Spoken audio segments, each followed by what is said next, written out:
వెన్నెల జ్వాల. వారిద్దరూ ప్రేయసీ ప్రియులు. ఎంతో గాఢంగా ప్రేమించుకున్నారు. నీవు లేక నేను లేను అన్నట్లుగా ఎక్కడ పడితే అక్కడ వారు కలిసి కనిపించేవారు. అన్ని ప్రేమ కథల్లో లాగే విధి వారి జీవితాలతో ఆటలాడుకుంది.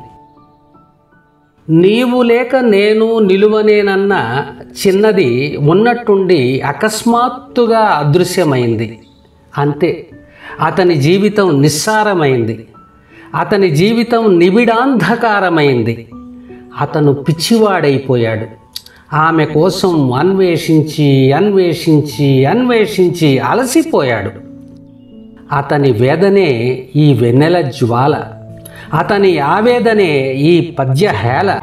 నన్ను భవదీయదాసుని మనంబును గాయము చేసి నీవు ఏ దినమున దూరమైన పడతి.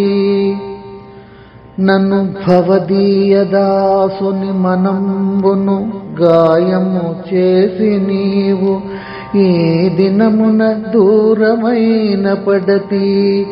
భవదీయ వియోగ దుఃఖ కారణమునా, భవదీయ వియోగ దుఃఖ కారణమున నేను మృత్యువు కరంబుల చిక్కకయుంట వింత. నేను మృత్యువు కరంబుల చిక్కకయుంట వింత. నే చనియదనింక మీద, నే చనియదనింక మీద రభసంబిక ఏటికి ఊర్ధ్వలోకముల్.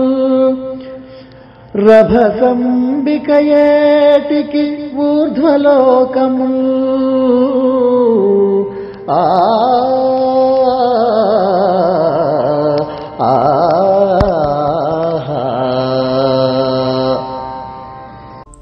నీ దాసుడినైన నన్ను, నా మనస్సును గాయపరిచి దూరమైన చెలి నీ వియోగ కారణంగా కలిగే దుఃఖాన్ని భరిస్తూ కూడా ఇంకా నేను మరణించకపోవడం వింతగానే ఉంది. ఇంకా ఈ బ్రతుకు ఎందుకు? ఈ రభస ఎవరి కోసం? నేను ప్రాణత్యాగం చేసి పైలోకాలకు వెళ్ళిపోతాను అంటున్నాడు ఈ కవి. తిమ్మన గారి పారిజాతాపహరణంలోని నన్ను భవదీయ దాసుని మనంబును అంటూ ఎత్తుకోవడంతో పద్యం అందం పదింతలు పెరిగింది. ముగింపు కూడా చాలా బాగుంది. ఈ పద్యంలో విరహ వేదన, విరక్తి భావన కలిసి కథం తొక్కాయి. మరిన్ని వీడియోల కోసం మా ఛానల్ని లైక్ చేయండి, కామెంట్ చేయండి, షేర్ చేయండి, సబ్స్క్రైబ్ చేయండి.